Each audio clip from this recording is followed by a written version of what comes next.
ल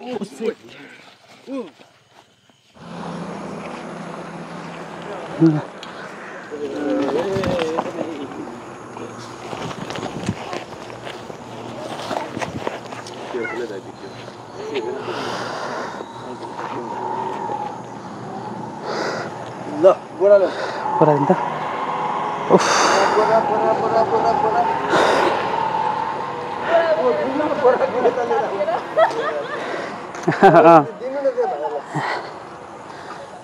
ठिक छ एकदम आतिरहेछ क्या यो एकदम बिग साइजमा रहेछ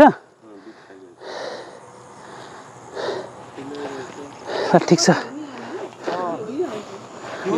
ल हामी यतिखेर छौँ मोरङको उर्लाबारी नगरपालिका वडा नम्बर 4 हाम्रो वडा कार्यालय अगाडि नमस्कार है नमस्कार दुईटा थियो कि यहीँनिर छ खोइ कता छ कहाँ छ ए हे हे हे छोडिदिन्छु म पक्रिन्छु है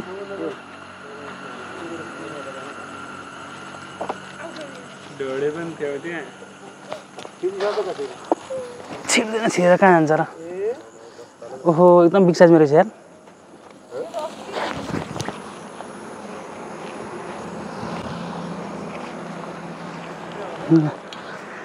एउटा मलाई बोरा दिनु न है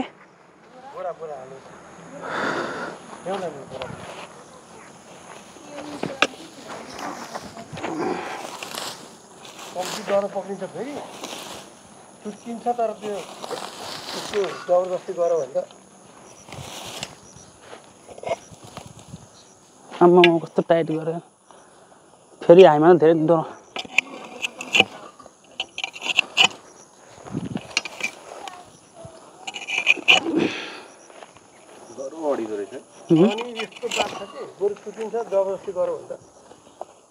बिस्तारै निकाल्नुपर्छ नि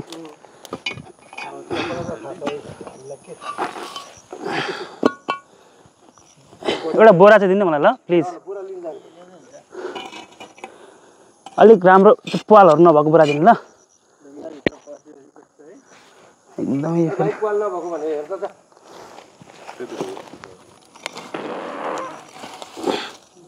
निकै भित्र पुगिसक्यो त यार सजिलो थियो हैन यस्तै हो कि जसरी भाग्नै खोज्छ उनीहरू निकै माथि गएछ त्यसमा पनि ह्याङ्गर लाग्नु भएको त्यो ग्लोभ देऊ त बाबु अनि तान्दै छोडिदिँदै गरेपछि गयो नि भाइ होइन अनि जाँदैन उसले जबरजस्ती गर्नु ह्यान्ड ग्लोभ त्यहाँ छ कि ए ब्रो त्यहाँ छ देऊ नि त्यहाँ छ एकदम फेरि यो एकदम रिस्की हुन्छ कि यो एकदम विषालु सर्प हो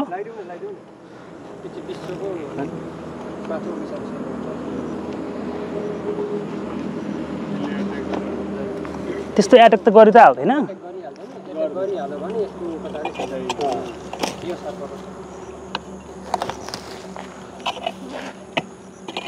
परेको हुँदैन है ए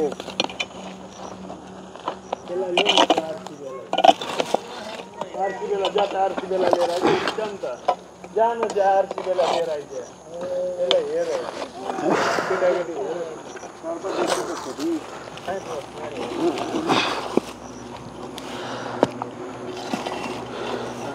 कस्तो राम्रो गर्छ हौ डुलेर पसेछ नि यार हजुर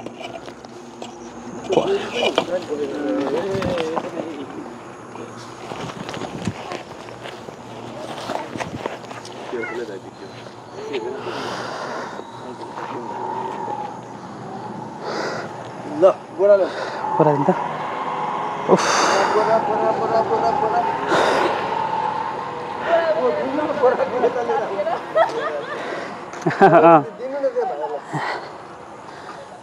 ठिक छ एकदम आतिरहेछ क्या यो एकदम बिग साइजमा रहेछ ठिक छ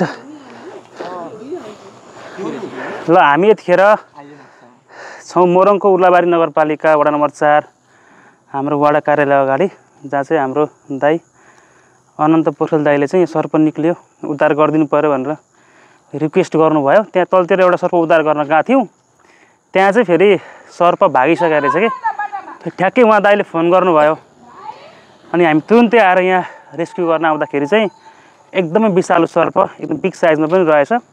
यसको अङ्ग्रेजी नाम चाहिँ ब्यान्डेड करेट हो। यसले बाइट गर्यो भने चाहिँ मानिसहरूलाई उपचार गर्न अलिक गाह्रो हुन्छ। नेपालमा चाहिँ एकदमै गाह्रो हुन्छ। हुन त यसले अलिक रियरली नै बाइट गर्ने गर्छ मान्छेहरूलाई, यद्यपि बाइट गर्यो भने चाहिँ उपचार चाहिँ अलिक गाह्रो हुन्छ। त्यो भएको कारणले गर्दाखेरि एकदम रिस्की पनि हुन्छ। मैले सेफ्टीहरू एकदमै सावधानीहरू अपनाएरै मैले यसलाई यहाँबाट रेस्क्यु गर्दैछु।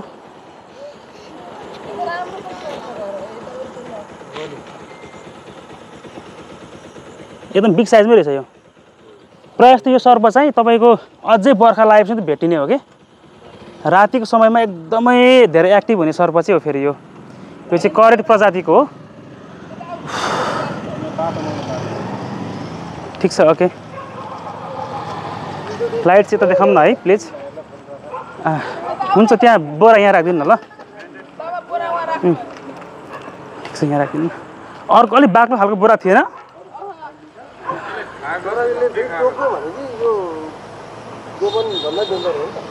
यसले खाइरहेछ, सर्प के खाइरहेछ।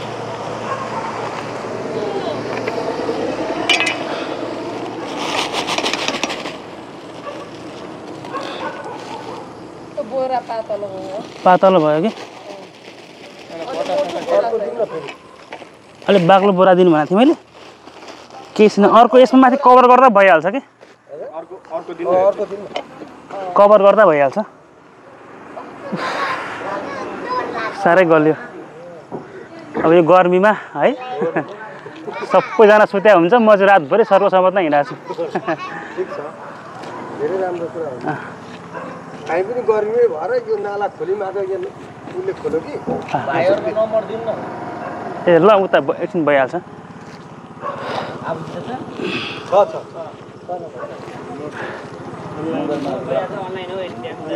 अब यो चाहिँ के छ भने तपाईँको वार्षिक रूपमा चाहिँ नेपालमा विषालु र अविषालु गरेर 20,000 देखि 37,000 मानिसहरूलाई चाहिँ बाइट गर्छ कि सर्पले चाहिँ नेपालमा मात्रै। त्यसमध्ये 1500 देखि 2000 जनाको चाहिँ मृत्यु नै हुन्छ कि। एकदमै दुःखद घटना हुन्छ। त्यो कारणले गर्दाखेरि हामीलाई जुनसुकै सर्पले हामीलाई बाइट गरे तापनि अथवा डसे तापनि हामी यो धामी झाँक्री झारफुक कहीँ कतै नगइकन, भरसक साधन छ भने आफूले नचलाइकन पछाडि बसेर हुन्छ कसरी हुन्छ,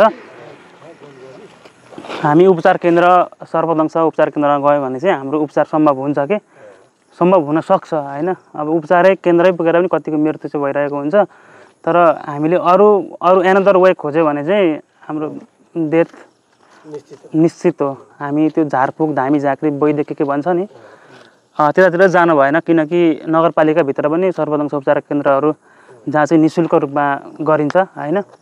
त्यो भएको हुनाले अब हामीले यो अभियानमा निकै लामो समयदेखि अलमोस्ट 9 इयर कम्प्लिट भइसक्यो। हाम्रो साथीहरू हुनुहुन्छ, हामी यो अभियानमा लागेका छौँ। सर्पलाई पनि बचाउँ र मानवलाई पनि बचाउँ भन्ने अभियानमा। अब तपाईँहरू यस्तो राम्रो मान्छेहरू साथ दिइराख्नु भएको छ, त्यही त हो होइन।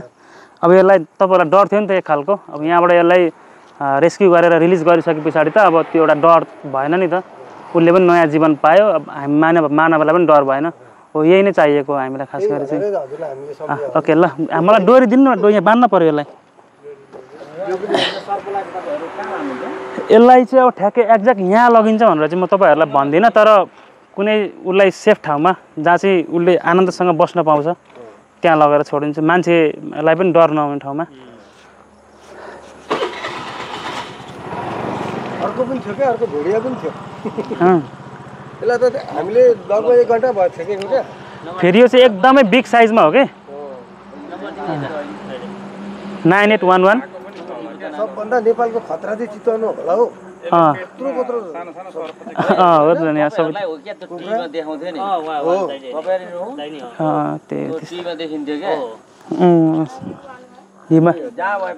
नम्बर भनेको 1083 641। फेरि अब यो सर्प समातेको पैसा लाग्दैन होइन। यो मेरो एउटा सामाजिक कर्म हो। मैले फ्री सर्भिस हो, कोहीसँग पनि 1 रुपैयाँ लिँदिनँ। 12 बजे उद्धार गर्न जाउँ, 1 बजे जाउँ, त्यो फेरि पैसा लाग्छ भनेर त्यो फोन नगर सर्प मार्ने काम चाहिँ नगर्नु। म जहाँ छु जस्तो अवस्थामा छु म फ्रीमै सर्प समातिदिन्छु। मैले यहाँबाट केही पैसा आर्थिक आर्जन गर्नु पनि छैन मलाई हैन। त्यो भएको हुनाले खालि समाजमा एउटा सकारात्मक सन्देश दिउँ भन्ने मात्रै हो है। हजुरहरु कहाँबाट आउनुभयो? यहीँ हो घर मेरो। भाइ चिनिन्छ नि कसैले यहीँकै भाइ हो त्यहीँ अनि त्यसैदेखि खोइ यता हेर्नु भयो? त्यो खाएको मैले यादै नगरेको ए राति भएर होला। भोलि आउँछ कति भागेर सर्प लट्यो? ओ जेबी सर हेलो भोलि भिडियोमा आउँछ युट्युबमा के त्यो फोटो सहित भिडियो सहित यो अहिले रेस्क्यु गरेको छ ए पनि आउँछ। बोरा यस्तै मात्रै हो सबै हाम्रो देशमा। थाहा छैन, डराउनु पर्दैन, बानेको छ त। के डराउनु, म पनि पक्रेर हिँड्ने हो पहिला पहिला चाहिँ। अब अहिले चाहिँ पक्रेर हिँड्ने होइन। ल यो अलमोस्ट 1.5 1.5 केजी जति होला। ल जतिले मेरो लाइभ हेर्नु भएको छ यहाँहरूलाई धेरै धेरै धन्यवाद। लाइभलाई सेयर पनि गरिदिनु होला, कहीँ कतै सर्प निक्ल्यो भने खबर गरिदिनु होला। सर्प समातेको पैसा लाग्दैन, यो पनि जानकारी गराइदिएँ मैले। हस् थ्याङ्क यू सो मच। सक्छौँ ठाउँमा यसलाई यसको सुइटेबल ठाउँमा ल्याएर रिलिज गरिसकेको छौँ। अब यसले एकदमै रुचाउने ठाउँमा मैले छोडिदिइसकेको छु। जाऊ बाबु जाऊ ठुलो साइजमा रहेछ।